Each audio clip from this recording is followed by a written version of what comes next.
LaTasha, welcome to Mint. How you doing? I'm good. How are you, Adam? I'm good. Thank you so much for being on. I'm so excited to have you on. You are legit a force on crypto Twitter, a force in person. But before we even get into why, give me a quick brief about yourself. Who are you? What were you doing before crypto, and where are you now? I'm Latasha. I am a singer, songwriter, rapper, producer, artist, and Zora's artist community lead. Before this, I don't know what I was really doing, but I know that music was my heart work. I went to Wesleyan University where I studied African American studies, psychology, and hip hop. Thought I was going to go into Broadway, ended up just rapping my face off in ciphers. And before I knew it, I was opening for like Kanye West, Q-Tip, Big Sean, and all these crazy people. And God just was like, I guess you're going to be a rapper now. So I started moving in the directions of the mainstream rap forces and try to get into the industry and do the label thing, but it never felt true and succinct with my true being and spirit. So I quit and then I restarted in 2015 completely independently. I'm a Brooklyn girl, so I'm all about owning my masters because that's what Jay-Z taught us. And I was like, all right, I'm going to figure this independence out. And it was really tough. Um didn't didn't have all the means to do it, didn't really have any support family or things like that to do this music thing solo. So went through all the trials, been homeless, been down and out, been all of the things. Wow. And then in 2016, a woman bestowed me like a large sum of money to fully quit my 9 to 5 life and do this solo dolo. And so I was doing it and it was still tough, but decided to move to California to just have some expansion in space. And then the pandemic hit and I was like, oh Lord, no performing, no shows. What am I going to do? And my partner, Jamel Reynolds, he goes by Art by Ja on Twitter, told me about NFTs and he was selling his 2D, 3D art on NFTs. And I was like, oh snap, what is this? And was real skeptical about it. Didn't believe it. I thought it was fake. I was like, where's the scam? And did all my studies and research and found out there was like a real space growing out of this and a space that could really be healing for artists, especially musicians like myself. And so got my first NFT minted on Zora in February. And that was the beginning of this new hero's journey that I'm in. Wow. Wait, what a journey. What a way to start opening up for some of the greats, experiencing that side of the music industry. Can you talk a little bit more about that? Like, how did you get to opening for Kanye and all these big figures? To be honest, it really, like I always say, it was like God magic. I mean, I always believe that my music and my art has like a spiritual tie, and a lot of times things just happen to me. So I was a huge and still am a huge fan of Kanye West, and created this project called The Presentation, which was off of all old school Kanye West beats. And like, I mean, old school, like things that people never knew Kanye rapped on. And, and so that went viral on YouTube for a little bit. And people were like, yo, she's fire. Like, who is this girl? And there weren't really a lot of women artists, like rappers at the time. Nicki Minaj was like the thing at the time. And so I remember just getting an email one day like, hey, do you want to, perform at the Brooklyn Hip Hop Festival? And I was like, hell Wow. yeah. And then Kanye was sharing the stage with me. And so was Kendrick. And so was Wow. Q-Tip. And so was Wow. all these crazy people. And so then it just kept happening like that. I would just keep getting these crazy emails like, do you want to open for Big Sean? Do you want to open for Ghostface Killer? And I was like, yeah, because like, how am I going to say no? Dude, wow. So, yeah, so that was like the beginning of my journey. And then I started realizing that you could get paid off of performing and do all these things. So I was like, where the cash at? Wow. So that was So, like my and journey. I'd love to also talk about, because you brought up being homeless for a minute, because I find that Hmm. hard to believe. Look how successful you are right now, right? And look how Hmm. much of an industry leader you are with selling music as NFTs, right? And really pioneering that space, but also coming from a background of opening for some of the greatest of our time. Can Yeah, you but talk a little bit more about that other era?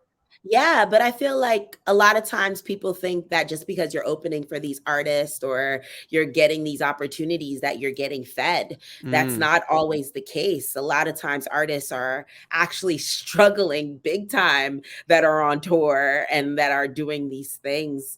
Um I was fully independent. I only had a few managers at the time, and most of my managers were like learning the industry as we went, and so we were all kind of in the fire. And during that time was also the switch. We were going from, CDs to Spotify and all of that stuff. I was like at the beginnings of Spotify's growth. mm. So nobody knew what was what and how to make a buck. So I went through the trials and industries. I've had labels try to transform me and make me into like an artist that I didn't want to be, very like hypersexual and things like that. And I just knew that that wasn't for me. And as many times as I've tried to like fit myself into a box, it just never was the box for me. And I went on tours and paid for my own tours and then would come back with no money. Wow. And so I've like lost my home one time because of that. And it was like a whole summer just like couch surfing and figuring things Wow. out. But I was blessed for those moments, because those moments I really believe allowed me to align to the moments that I'm in right now. Damn, that's Yeah. deep. Yeah. That really sets the tone for who you are and your character and kind of like your drive and ambition. And this goes back like now look at you, right? Like owning your shit. And before we even get into like the NFT concert that was in NFT NYC, because you said some pretty really dope stuff on stage, I want to talk about like explain your genre to me, okay? Explain like for those who aren't familiar with who you are, okay? And the music that you opened for Kendrick and for Kanye, like how did you get to that point of finding your voice? Wow, that's such a heavy question. I mean, I think my voice is constantly evolving, but I know the essence and the thing that is consistent with my voice is just being honest and from the heart and connected to the spirit. I think that's always what my voice will always be. It's a passionate, real, like real Brooklyn, New York girl voice that will always be there no matter what genre I'm in. Because I like to twist and turn in genres too. I'm big on like hip hop, of course, is the core of everything, because I believe hip hop is the core of just Black sound where we are right now. And but I like to turn into like a jazz singer sometimes. I like to turn into a pop star sometimes. I like to turn into a reggae dancehall queen sometimes and just like do all the things. But at the core, it's about that story. It's about that passion. It's about wanting empowerment and transformation for myself and my peoples. And that's what I think I vibrate in everything that I do. And I hope I continue to do that. You know, one thing that you really vibrate is like the essence of independent artistry, right? You're really big on that. And because you've had labels try to form you, right? And to try to dictate your image and who you are, own you, etc. How did you get to like that mental state to be like, I don't need these people. All I need is myself and the people who love me and support me to kind of bring me to where I want to be. How did you make that switch? Because I feel like a lot of artists, they get sucked in by that initial check, right? That Yeah. kind of gets them in the door. How did you bypass that? Um, you know, I I just always really didn't understand how a label could tell you and dictate how much you're worth, by just like streaming numbers, by, what a YouTube number is. I just was like, that is not worth to me in the same way a performance equates to worth. Like, I will do a show and people would be like, this changed my life. And that means so much more to me than like a number on YouTube, et cetera, et cetera. But I think when it really solidified for me was in 2015, 2016, when that woman came into my life and she heard one of my songs called Black Magic. And she was like, girl, why you not famous yet? Why you not doing the things yet? And I was just like, I don't know. I'm just like doing it and seeing how it goes. And she bestowed me $10,000 off just the bat, off just like believing in my art and believing in what I was doing. And I always tell people this story, and I'm like, maybe that was my first NFT experience. Yeah. Yeah. That's a good point. Yeah. Yeah, but she just bestowed it to me, and that made me realize like, oh, people will support you if they really believe in it. You don't really need a label to do it. And I already knew my brand. I already knew my market. I already knew who I wanted to reach out to. It was just like, now I just need to expand and, make some more money to keep doing it. But that's where it really affirmed for me. Yeah. Because you're already talking about like this NFT thing, okay? Really quick, for those who don't know, what is an NFT? Okay. And I hate asking the definition because my podcast is about NFTs, but I feel like there's gonna be artists listening to this trying to understand more of your story. So how do you think about NFTs? Because everybody has a different definition.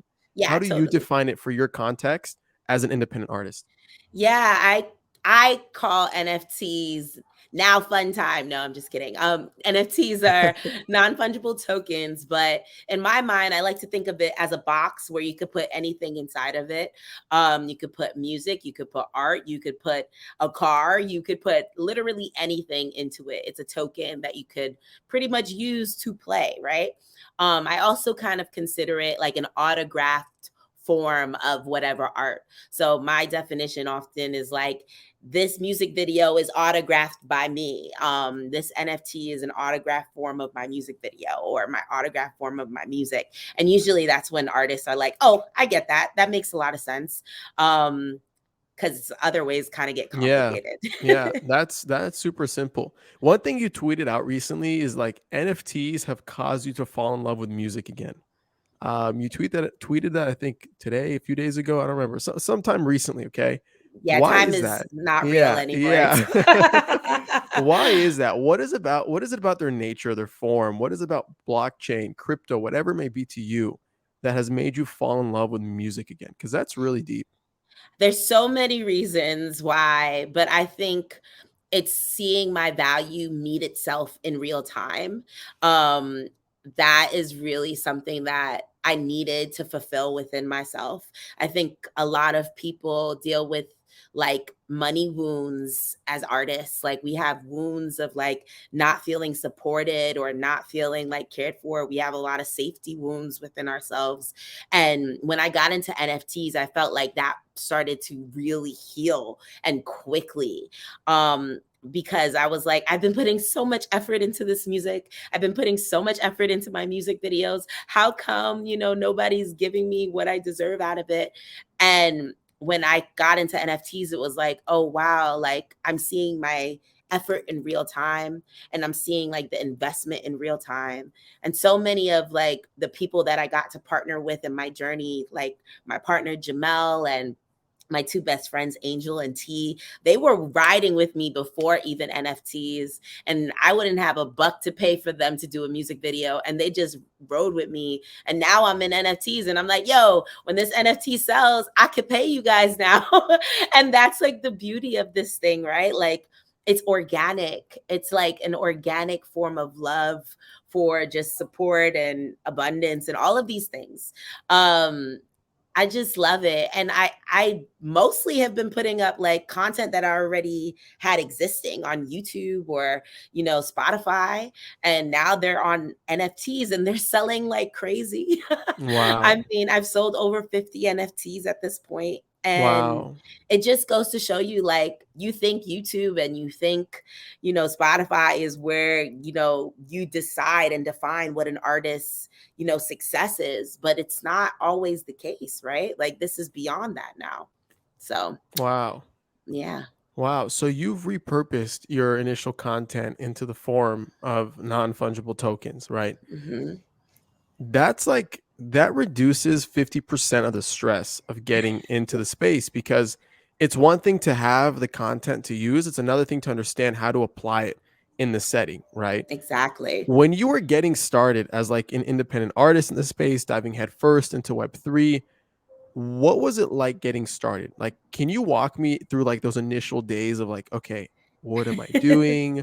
What is crypto? Like, share with me that thought process. Sure. I mean, the first like month that I decided I was going to do this, I remember like going through my old content and going through my hard drives and being like, okay, what's like a record that I don't have out? That was like one. I was like, I don't want to release anything that's on Spotify because I don't know the nature of this beast yet.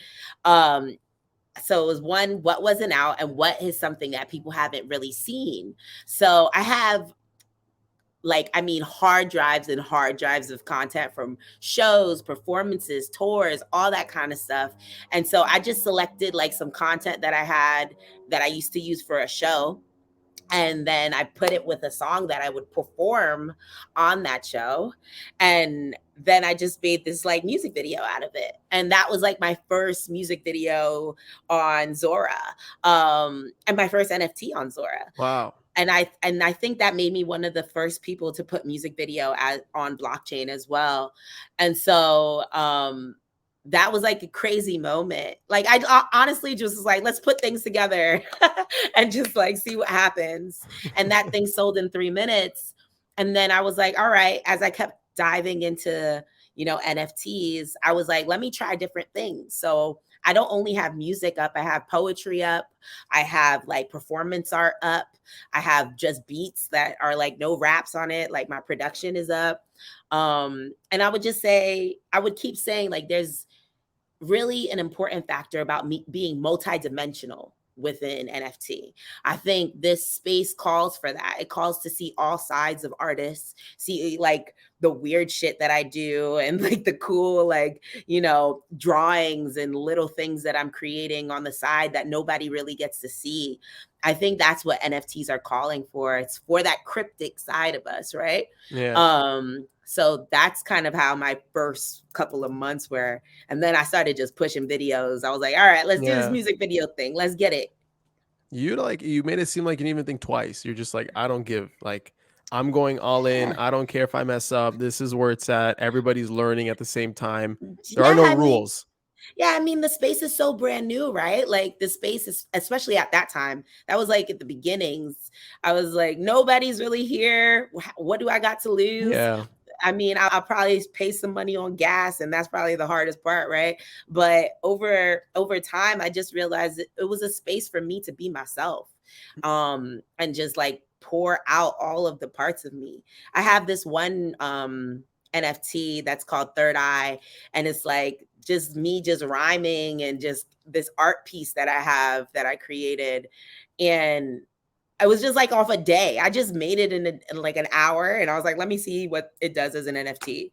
And it was just like, that's how freeing it felt. Like just do stuff, and Yeah. see what happens. Yeah. Wow.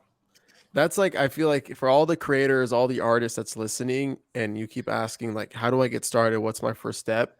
Just use that as your advice. Just get started. Take a piece of paper, open up your memos, record something, take a picture, attach it, and upload it, right? And just go Exactly. and just like break the ice. I think also, I always tell homies, especially in my Zoratopia classes or hangouts, for your first NFT, put something out that really speaks to who you fully are. That was like one thing that I feel like my first NFT embodied. It was like this performance art, music video, song, but those are all the parts of me. I'm a performer, I'm a musician, I like visual. It all has to encompass all those parts of you, because then it makes it easier as you go along and give people Yeah. different pieces. Yeah. Speaking of Zora, how did you get to Zora? How did you get to working full time over there? I remember when that announcement came out, you joining Zora, you're heading community, a lot of the culture side over there. How? Like, what's the story behind that? I know I you mean, were using the platform earlier, but like, Take it away. I am an OG Zora. Like that's what they called me. I was one of like the first people to use the platform. And I fell in love with the platform, to be really honest. I really believe in the ethos and the ideas of autonomy that they spoke on. And the white paper was like a seller. Like I was like, all right, all this thing that the white paper is saying is me, pretty much.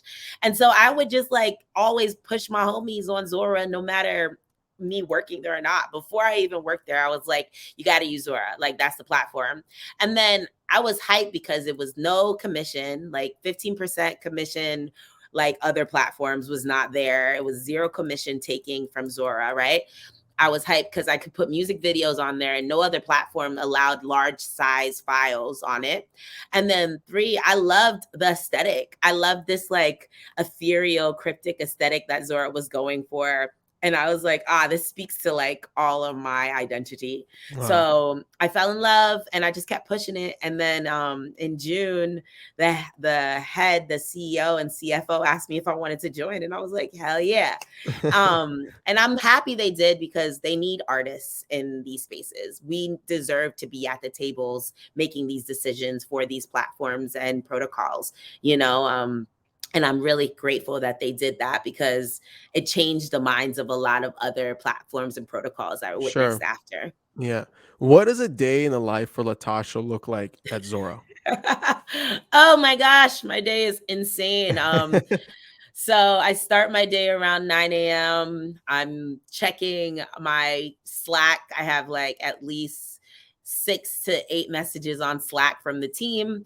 And then I go to my fun Twitter and I have at least 40 DMs from artists. um, 10 of them are new artists that are just starting this NFT thing, have no idea. I ship them off to Zoratopia, which is our bi-weekly hangout where you get to learn about NFTs. I onboard artists, I get them their wallets, I teach them the whole walks of this thing every other week on Wednesdays. And then the other I don't know, other DMs will be like group chats talking about projects and ideas that they have coming up and how Zora could support them in real life events that I'm building. So we're building stuff at Art Basel and different, exhibits and things of that nature. And then I'm on Twitter tweeting all day my You ideas and really are thoughts. tweeting all day. I am. That's my life. I live on Twitter. That's my second home. I'm tweeting all day, getting people like just to listen and talk. I also host Zora FM, which is like our Twitter spaces. So I interview artists and creatives and developers dropping on Zora.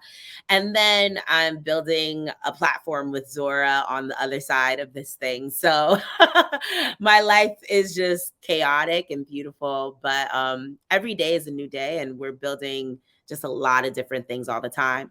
I'm also the bug person. So everybody comes to me for their bugs and then I go to Yeah, Zora and scream about all the bugs that are that going makes on. sense. That makes sense. You know what that reminds me of? You live like a very dual life from your artistry and your creative side, but also working professionally in the space and building up your repertoire with a lot of legit people, right? Beyond the Mhm. music. And it reminds me of like artists who are trying to make it, working in restaurants and house and hospitality, right? Doing their day to day just to like pay rent and then Mhm. doing artistry on the side. But Yeah. you found a way to kind of mix your love for two by being an early adopter. How can other artists do that? I think it's back to that idea of just stepping in the water and just like, talking to people, connecting with folk. I mean, I was talking to Jacob from Zora. I was talking his ear off about my ideas for Zora, and same to D. And like, just saying what you think things need in the space and what you need in the space. I think that's the best way for folks to really get involved and get jobs and get connected. When I thought of like when I was working for Zora, when I started working for Zora, I was like, okay, like I'm Jay-Z now. Like Jay-Z got this, business side of him and he also be rapping his whole Yeah. day. So that's like how I kind of seen it. And the beauty also with working with Zora is like I still get to be an artist. Like they want me to push my artistry and do the things that I'm doing. And I'm so grateful and blessed for that as well. Yeah. How do they kind of like support you on the creative side beyond kind of like managing the platform, the community? What does that look like?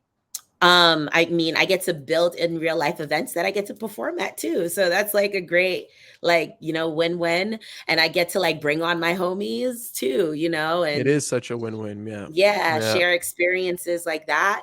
I also got to do the NFT fam photo shoot and like get all the artists together and hang out. But also that fulfills my creative needs too. Like I love taking photos and, telling these stories and pushing the history. So yep, that's Yeah. that's some of it. Speaking of events, okay, let's talk about NFT NYC, more specifically, this NFT music collector named Brett Shear, aka Blockchain Brett on Twitter. Go check Shout him out to out. Brett. Shout out to Brett, big collector for music NFTs, and is very vocal about his love. He works at Palm Tree Crew, manages the blockchain fund for Kygo and the team over there. And he put together like this inaugural NFT concert where he basically invited all of his all of the artists that he collects on stage to perform in front of a live audience, right? Mhm. Super cool. I told him like this was the start of something new, that it's going to be a reoccurring thing and it's only going to get bigger and bigger and bigger. Agreed. I had the honor to watch you perform. And I said this in the beginning, you're a force. You're a Thank you. legit force. Your Thank energy you. on stage, your passion for like, you can see that you stand for something, right? Mhm. It goes back to one of my first questions, like finding your voice. How do you find that identity though? How do you like, how does that come through technology? How does that come through music? Because you said earlier, when you get into crypto, be yourself. But a lot of people have a hard time still finding their identity and who they are, right? Mhm. You had that on stage. You were like jumping around. You were going crazy. I can't explain it. You just have to see it. Everybody listening needs to watch you one day, okay, in person. How do you find that identity, right? And how does that translate into how you perform and your passion for technology? I don't know if I found the identity. I think my identity found me. You know what I mean? I think I've just always just been who I am, um and just let that grow and bubble and boil as big as possible until the pot bursts, you know what I mean? And that day was such a beautiful and epic day. I felt like that week was insane. We had like crazy issues at other events, and I was really grateful Brett put me onto that event because that event felt like love, and I felt like I could be my fullest self. I always feel like I could be my fullest selves in places that are full of love. And so, yeah, I mean, as for identity, like I always say, I feel like identity is an evolving, transformative thing that is always happening, always being. But at the core, it's about what I value, right? It's like the things that I value is empowerment. The things that I value is transforming and shifting the paradigm. Those are the things that always are a part of me. And so, I think that just exudes through everything that I do and exudes multiple times on stage because I love the stage. The stage is my heart work, and that's where I get to really show out. And you really see that. You really, really see that. And I remember we had like, it was like five, six, seven performers. And when you got on stage, it was just like what's going like what's going on?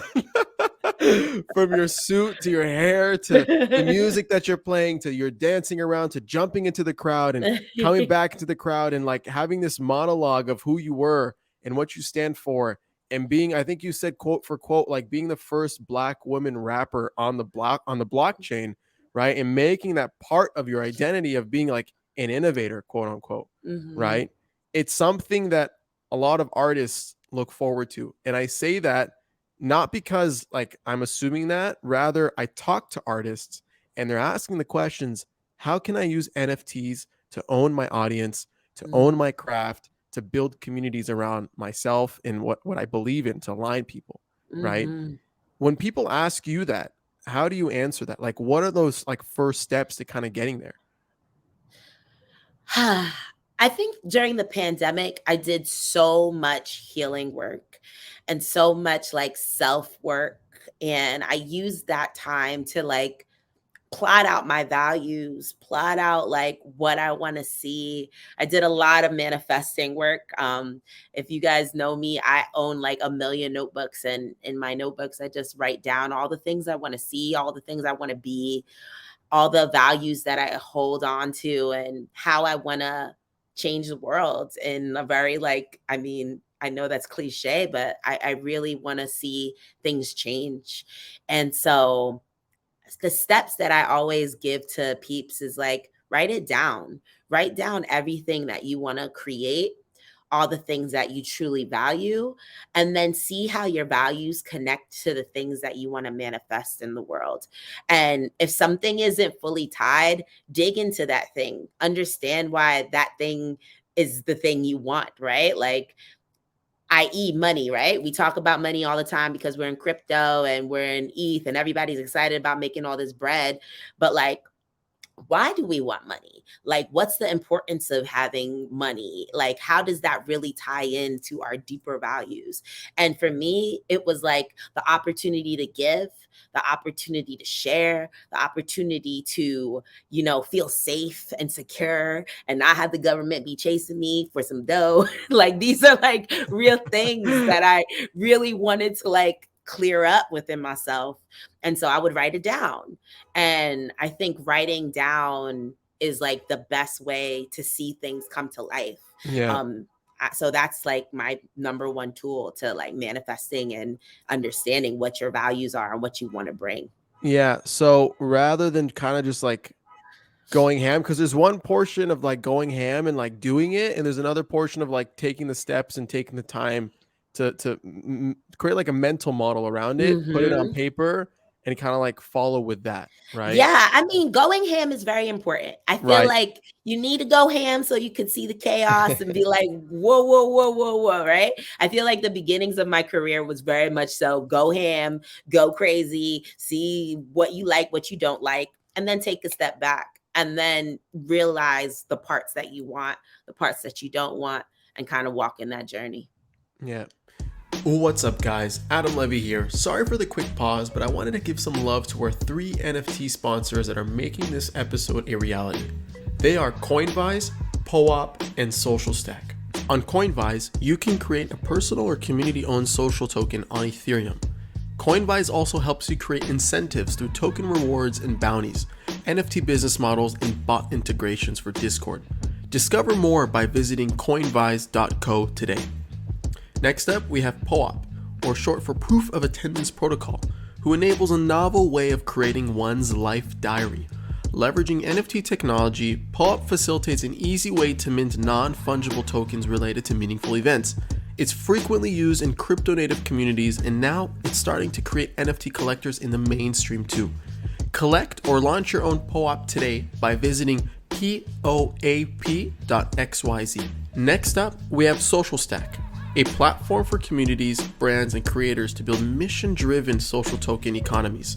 Offering an easy-to-use, non-custodial wallet with a suite of open-source community engagement tools, Social Stack makes it simple to bring your community into Web3 and be a part of creating an open-source, gratitude-driven future for social tokens.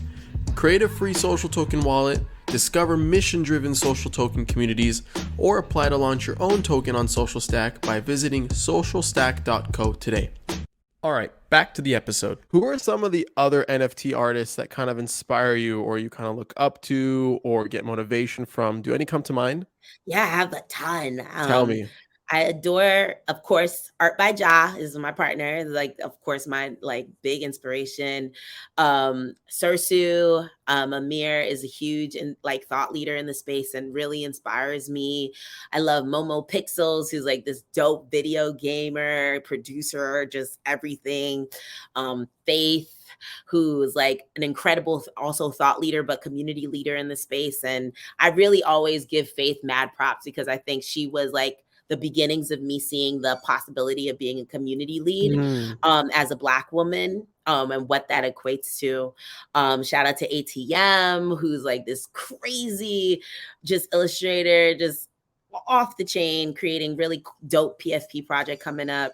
Shout out to my fam T and Angel. T is about to bring a really cool series that I haven't seen done in NFT yet, like a film series. And Angel also is going to bring film and photography. There's so many. Vierte. I Yeah. gotta always give Vierte my love, because Vierte was one of the first women that I watched do the music NFT space and do it different. Like, she was the first time I saw somebody, give their masters, a part of their masters, to someone and experiment and try, and also was so loving to me and just supportive of like my walk in this space. Black Dave, also Kanye Digital, so many. I could So go on many. for on and on. You brought up Verte. Yeah, She comes to mind as well. I yeah, remember coming across her work, not necessarily from her music per se, but discovering her music through crypto. yeah. Okay. And I remember specifically during the Clubhouse era, and I can't believe I'm saying era as if it was like 10 years ago, but like literally 7, 8 months ago, when Clubhouse was still popping and all these NFT communities were congregating on there. Right. She did a session with Justin Blau. It was her. I think Cooper Turley was on there, and a couple others preparing for her drop, that master's drop that you were talking about. Yeah. And that was also like the time where I was like, okay, we keep talking about this concept on podcasts. Like I had Justin and Cooper talking about the future of NFTs like a year and some months ago. And then a Hmm. few months later, like Justin came out with his big drop, Verde came out with her drop, and we saw more and more artists. Now though, we're at a stage where catalog.works is like bringing so much value. I think they've distributed over $1 million so far directly to Hmm. fans, from collectors to artists, which is insane. Just the number of streams that would have required on Spotify to reach that. That's number one. Number Yep. two, we're at a pivotal point in NFTs and music, right? Yeah. We're seeing a lot of people explore this route. We're Yeah. seeing a lot of people make a lot of money from this and kind of realizing what freedom and ownership is, which is Absolutely. huge, right? And actually starting Absolutely. to understand, wait, being independent might actually be really good. Wait, being independent and building a team and treating it like a startup, right? Yep. And building my team around me. One focuses on publishing, PR. I focus on creating, et cetera, right? And building from the core and out. Yep. People are starting to realize that, right? Yeah. And that's always been a lot of our dreams, to build our own teams and have the capacity to do it. I mean, I already had that. Like, I had a visual team that was sitting there, I had management, I had different things. I just couldn't pay them because I was like, I don't have any like Yeah. funds coming in. But now with NFTs, this opportunity allows me to like fully develop my own team that speaks to my true self, right? Like, now I don't have to deal with a label telling me how I need to be. Like, I could tell everybody, this is who I am and this is how I create my work, and how can we work together to expand that, right? Yeah. Yeah. What is the future of like artist and label relationship look like in the world of Web3? Right? Everybody always asks me this question and I'm always like, But I, let's and if you don't know, that's okay. Let's even like walk it through, because it's a future thing, right? yeah, Like totally. I see it as a thing where artists stay independent, record Hmm. labels buy their works to reap the Mm, upside and financial value rather than like holding them by the neck, right? And exactly. determining, right? It could be Yeah. either through the form of an NFT or through their social token that they might launch, right? How do you Mm. see it? Do you see a similar vision? Yeah, totally. I do see a similar vision. I also see labels just taking up the marketing route possibly, and just becoming more of the marketing than actually owning anything. I feel like if they really, about it, like they say they're so about artists and they would actually think about the things that artists actually need. Like, we don't need anybody owning our work. We need companies to come in, support the marketing, support the connectivity. That's what we really, really need. So, if anything, I would love to see labels do more of that work. But your idea is incredible. Like, if they decide, like, okay, we'll buy this work and then we'll help you with your publishing, we'll help you with your marketing, we'll help you with all those things for a short period of time. Let's talk about that perpetuity issue that, we're dealing with in Yeah. labels. We need a clear that and make it a short period of time, then yeah, I would be open to that idea, definitely. But anything that's going to take from the artists way too much, I'm against. I Yeah. think that's where, like, overall, we're just moving out of that whole idea and paradigm. So ready to Yeah. shift that completely. You know, one thing that I see like music labels kind of evolving into, and this might be far-fetched and it might be a hot take, but I think they're going to be evolving into hedge funds. Okay. And the Mm. reason why they may be evolving into hedge funds is because more and more creators are tokenizing themselves or their Mm. assets or Yeah. their assets, okay? Yeah. And putting themselves, their character, their identity, their level of ownership on chain, which makes Hmm. it publicly accessible to purchase by anyone with ETH, whatever the currency is, with an internet connection, right? Yeah. And if record labels kind of want to keep up with their element of investing in artists, right? Yeah. And kind of like seeing their money flip as the creator kind of doubles in fame and in wealth and streams and record sales, whatever the metric is, right? Yeah. They might start be optimizing for, okay, which social token projects can we get in early? Is Yeah. the artist tying in their creations and like the value being captured through their creations to their tokens and their community holders, right? Whether Yeah. it be through a token NFT, a token or an NFT, excuse me. I kind of see that coming to fruition. I don't know why. I see like these record labels acting as big banks, essentially, Yeah. I mean, they right? already do. They Right. already do. Right.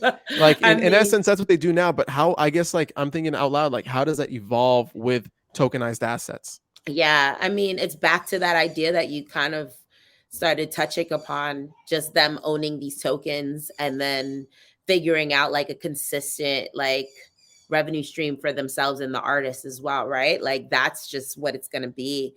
But I don't know. In my world, I just don't want this kind of I don't want this ownership thing anymore from them. You know what I Yeah. mean? It's been years of this. Like, we Yeah. literally have to deconstruct everything that they've done from the 20s till now. Like, we're still on the same walks from the 20s. That's so crazy. Like, we're still using the same kind of contracts that were built in the early Yeah. 20s. Like, Yeah. we have to just demolish it all and rebuild. And I hope So that I from could be a part of that. yeah, so from your point of view then, okay, collecting in Web3 versus like signing an artist in Web2.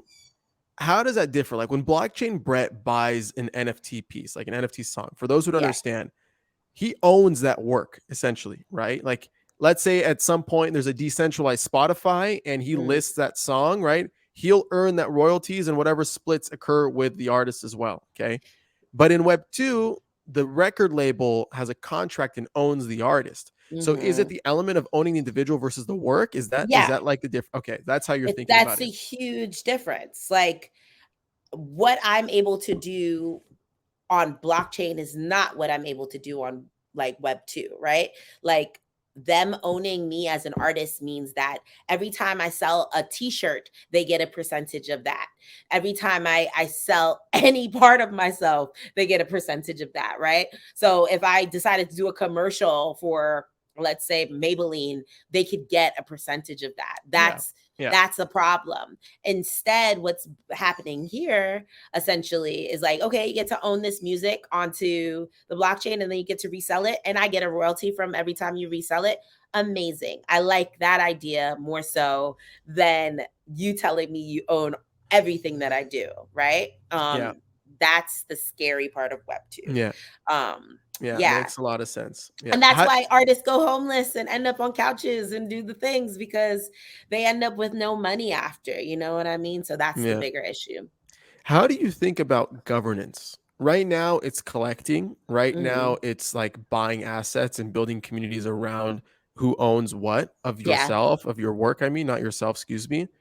Do you ever imagine a point where you'll start introducing governance around you as a creator, as an artiste, Mm. where let's say I'm gonna bring up blockchain and Brett because I just love his taste, okay? Okay, cool. Where blockchain Brett and a few others kind of like they collect your work, they love what you do, they've supported you for years now, but now they kind of want to vote on the name of your next album, for example, Hmm. or they want to kind of determine who your next collab is, or have the optionality to have a voice in who your next collab is with, Yeah. right? Do you Yeah. ever imagine introducing that level of like on-chain governance? Can you walk me through that? Absolutely. I'm definitely thinking about like a Tosh coin, Tosh DAO, where folks could literally like decide the next moves to an extent. Sure. I do not want, too many of the next moves to be controlled by the people, but things that I need support in and are like open to opinions for, I would much rather it be from my fans than from somebody or somebody collecting than somebody who's not even a part of Right. the work. You know what I mean? Right. So yeah, I'm definitely open to that idea. And I see it being in like my own meta city, like a FWB kind of aspect. I love FWB and I think how they've built it is so smart. And so like the more tokens you get, the more say you get into what the next project's going to be or the next move is going to be or the next tour is going to be. And like the more like i.e. if you live in Tosh LA, right? Tosh Coin LA, right? If you guys got more tokens than Chicago, I might push to LA first before I push to Chicago. You Yeah. know what I mean? Yeah. And just like see how it goes. But that's like really cool things that we could end up doing in the future. And I'm really excited for that. I'm excited for it to just be the people. Like that's where I'm at. Like the people are making the decisions, not so much these higher, scary Yeah. ideas of people. Yeah. Yeah.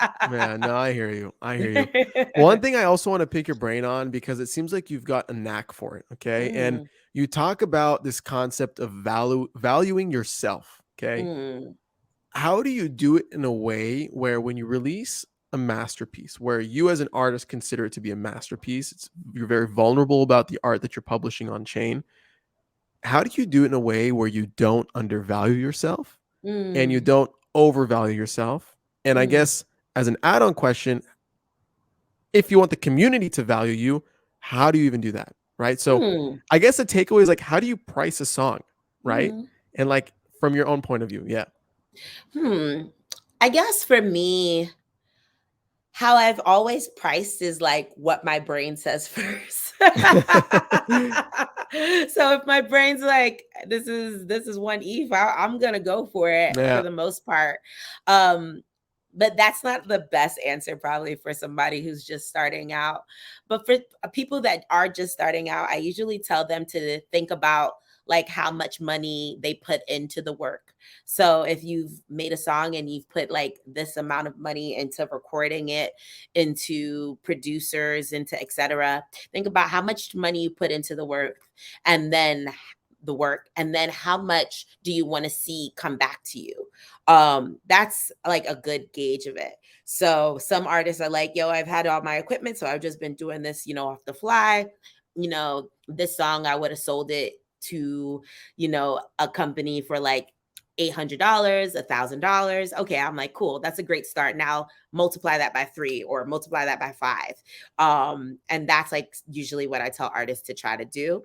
But for me personally, I just go where my brain and my gut is telling Yeah. me. And I'm like, all right, if it's 1 ETH, we're gonna test this 1 ETH. And it usually works for me. I've sold everything because of that. So I'm Really? really proud of Okay. that. Okay. There you go. And I guess it also depends like who you are as an artist, right? How Yeah. much traction do you have? Mhm. Have you made money in the past from the songs that you've created? And how does that kind of equate to you doing this more experimental path on your Yeah. journey as an artist, right? Because that can be even deemed more valuable, right? Yeah. Yeah. And also, I guess when I was talking to Justin Blau about it about like a year and some months ago, he was talking about from the point of view of like, okay, I have records out. I have millions of streams. I've made X amount of money from my work already. If Mm. I sell an NFT below this price, I'm like robbing myself. Because Mm. like if a reseller were to like to actually try to flip it, they have like them and that collector and that audience has like a history of streams for them to kind of refer to and to see the Mm. amount of money that I made from that. And like you have to strategically price it, right? Mm. But I don't think there's like an official answer, an official playbook to kind of do it. Everybody's just throwing shit at the fan. Like that's what it Yeah, comes I down to. think it's literally that. I think everybody's just trying different things. NFT is still very new too, right? So we can't always like expect the same amounts from a very traditional space to this new baby that's growing, right? Like we don't know how much value's in NFT. I mean, we know that it's a lot of value in NFT right now, but we don't know how much it is meeting us yet, right? So I think it's all about just experimentation. And Yeah. I talk to V about that all the time. We're just experimenting and trying new things and seeing what hits and what doesn't. But I definitely have had records that were on, Sync, that got on TV and Grownish and all these places. And then I put them on NFTs, and I've definitely saw them equate in value, Mm, which is so interesting to yeah. witness. Yeah, like I have Glow Up.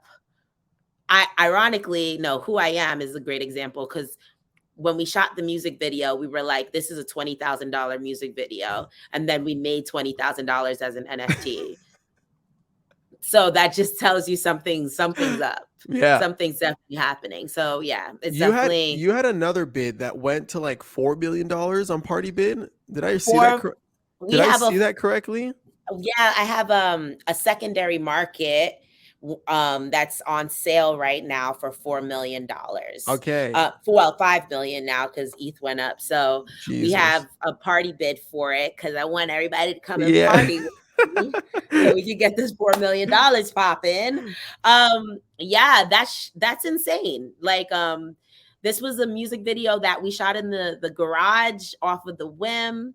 We was just like, let's do some, green screen shit, and let me rap real quick and let me talk my shit. And the song is amazing and powerful. It's a beautiful record. I love Mactiverse. It's one of my favorite records that I got to collaborate with 2 artists on. And shout out to Witch Prophet and Sun Sun.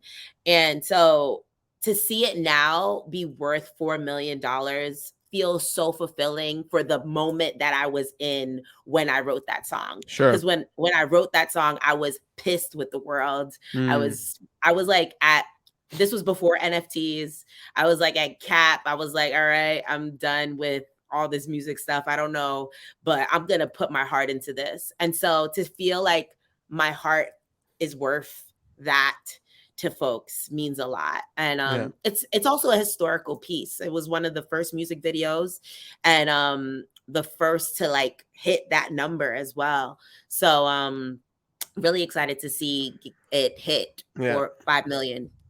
Really excited. Makes sense. Okay. I have like a couple more questions I want to ask you before we wrap this up. Okay. Okay, cool. Do you think Web3 favors the new artist or the existing artist? I think Web3 favors the artist that cares about community. I don't think it's Okay. about new or old. I think it's about the artist that connects with the community, because I've seen both sides. Like I'm connected with Mick Jenkins and Aluna and all these dope artists who are usually Web2 artists, but because they care about the community cares about them. And so they're connecting that way. But then new artists that are coming in are feeling that same vibration too. So it's about connecting with the community. Yeah. Because I only asked that because let's look at someone like Daniel Allen, okay, Mm-hmm. which was like, I want to say an overnight success in crypto, but it wasn't. It was like 4 to 5 months of like grinding and Yeah, like making friends and ingraining himself into the world of Web3, okay? exactly. And then that kind of came to fruition. But people don't see that. People just Mm-hmm. see a 48-hour sale of like 180K, okay? Yeah. And then we see someone like Tory Lanez doing an NFT album, Yeah. right? We're selling 1 million copies in less than a minute for $1 an NFT, Yeah. right?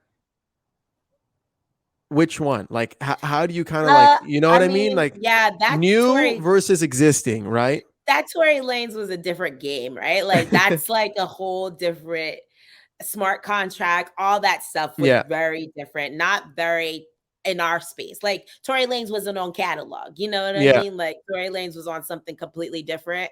If anything, that's like what Nipsey did back in the day when Nipsey sold each record for $100 and wanted to see who's gonna cop it. You know what I mean? So what Tory Lanez did was like actually tap into the technology, which is cool.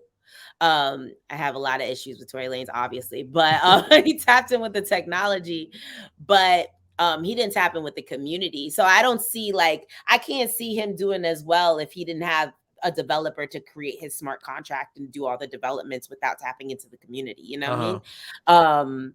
But Daniel tapped into the community, tapped into the people, wanted to know what was going on. You know, him, Halik, all of these artists like are really engaging with people.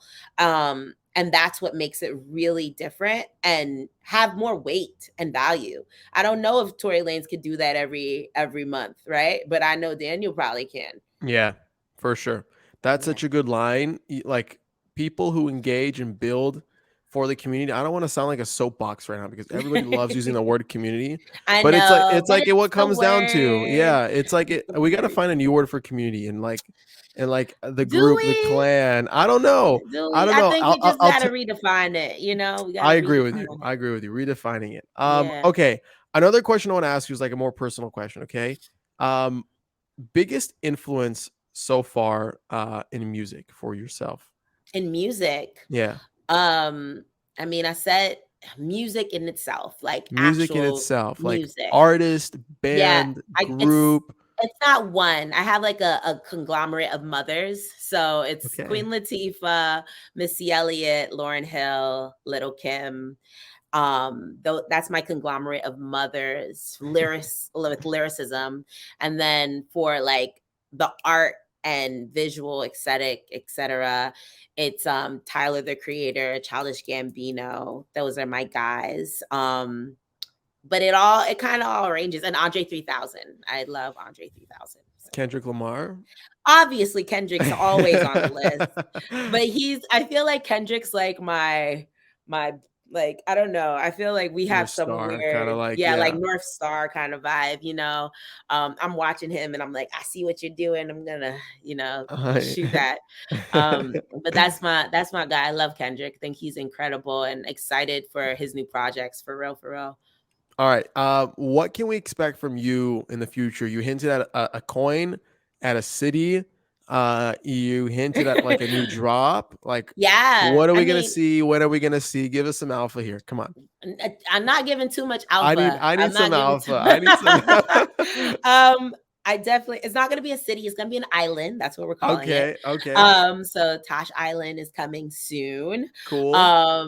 And just get your coins ready for that. We got some really dope music videos coming out for December. It's gonna be like heavy music video drops, all hip hop, going real hard on the hip hop tip in December.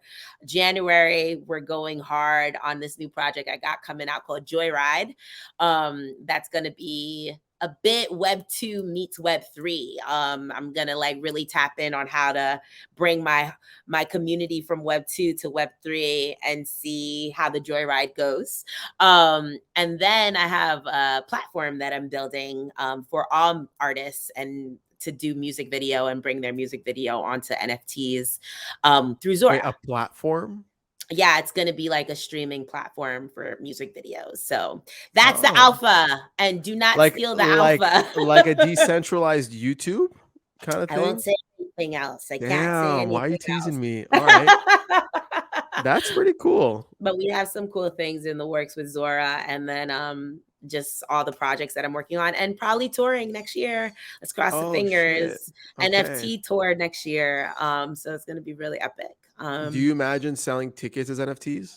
Hell yeah, we're gonna have NFT tickets. That's what this is all about, right? Let's go. We're tokening these tickets now. That's the whole vibe. I want to make sure that you're getting that whole experience. And I think that's going to really be the bridge, like when the tokens become the tickets, people are really going to start understanding what NFTs can do on a larger Yeah, capacity. So makes yeah. sense. Okay, last question before I let you go. Okay, Okay, cool. shout yourself out. Where can we find you? This has been a lot of fun. Where are you online? I am LATASHÁ. You could find me on Twitter at Call Me LATASHÁ. I live on Twitter, like I said. I'm also on Instagram at Call Me LATASHÁ. That's LATASHA. And then my website's callmelatasha.com. And you will be able to see my NFTs on my website now, thanks to Zora's embed feature now, too. Nice. So that's where you find Nice. me. Is your website like a WordPress site or It's a Squarespace site.